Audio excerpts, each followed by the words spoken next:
She's definitely walking a fine line right now. She doesn't want to, ruffle feathers with the Trump administration. She wants to, be more cooperative than she has in the past. Welcome to The Deep Dive. I'm Mark Edwards, and I'm joined by Washington Examiner breaking news reporter David Zimmerman, and we'll be talking about Mayor Muriel Bowser, the takeover of Washington, D.C., and what her rhetoric's been like and how it's changed over the years.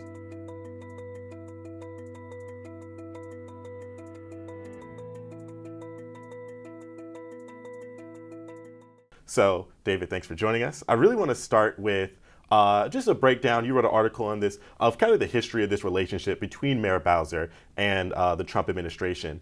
So starting from the first Trump administration, how would you characterize the relationship, how they interacted in the past? Yeah, I would say Bowser's relationship with Trump was very adversarial. They didn't really cooperate all that much. Like back in summer of 2020, Bowser wanted Trump to remove the increased federal law enforcement presence in the district, remove the military from the city in response to the racial protests that summer 5 years ago. We want the military, we want troops from out of state out of Washington, D.C. She came out forcefully against the law enforcement presence back then, and Trump didn't necessarily bite with her request. What's your making of how the mayor has been balancing trying to keep a good relationship with the White House, keep control of the city, protect the city's autonomy versus trying to represent her constituents, who, of course, D.C.'s a mostly Democratic city? Yeah, she's definitely walking a fine line right now. She doesn't want to, ruffle feathers with the Trump administration. She wants to, be more cooperative than she has in the past, and she's signaled this even after Trump won the election last November. She met with Trump shortly after he won the election, and just to kind of talk about their shared vision for the city and what they can work on together to keep DC safe and improve public safety. Do you think the crime numbers matter? Do you think that it can be misleading to look at the numbers currently compared to last year? What's your take on that? Yeah, I think the data that Democrats often cite, they often say oh, DC has seen a 30-year low in violent crime. Their talking point is misleading because not all crimes are reported, and the Metropolitan Police Department doesn't tally all those crimes in their system. So I think the data that Democrats are citing are misleading in that way. The DC Police Union has alleged that the police department has falsified crime data as well, so there's that issue. The feelings of crime and perceptions of crime are sometimes different than seeing numbers go down.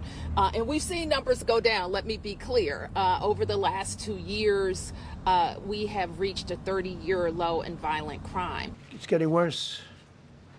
Not getting better, it's getting worse. District of Columbia Council has been less strong on crime compared to Bowser. If there's to be substantive change, something needs to shift the DC Council.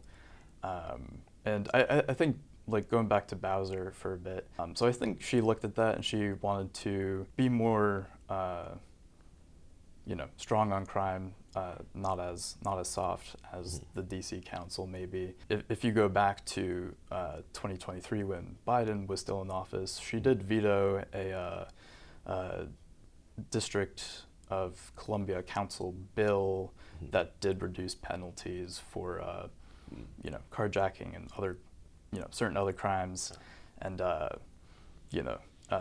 she was eventually overridden, but Biden stepped in and vetoed that and kind of stepped in federally. Now moving to like the mobilization of multiple federal agencies. The right to control the local policing of our city sits with the mayor and the chief of police, notwithstanding the government, the president, and the attorney general's efforts to suggest that they had taken control of our police force and put somebody in to run our police force. Have you seen any reporting on the how effective the increased police presence has been, or people's general responses? Do people feel safer about that?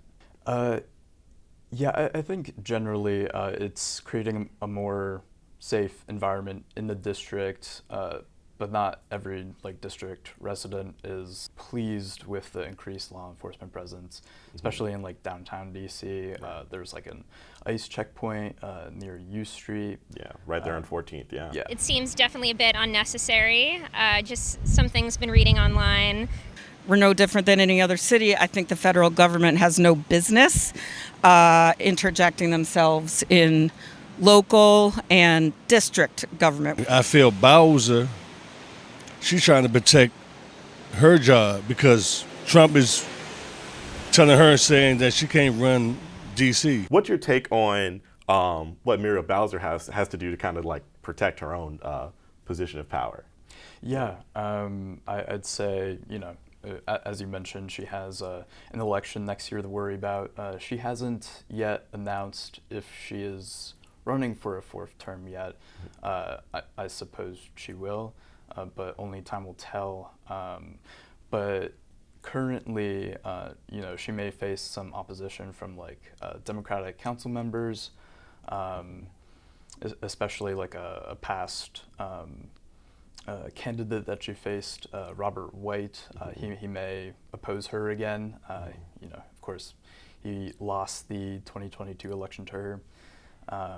And then there's possibly another candidate to rise up. She hasn't expressed interest yet, but Janice Lewis George could potentially enter the race, and some reports out there have compared her to Zohran Mamdani in New York City, because she's a democratic socialist, and she represents more progressive interests compared to Bowser, who's not as far left as she is. Well, thank you for joining us on today's deep dive. You can read more of David's stories at washingtonexaminer.com. I'm Mark Edwards. Thanks for joining us.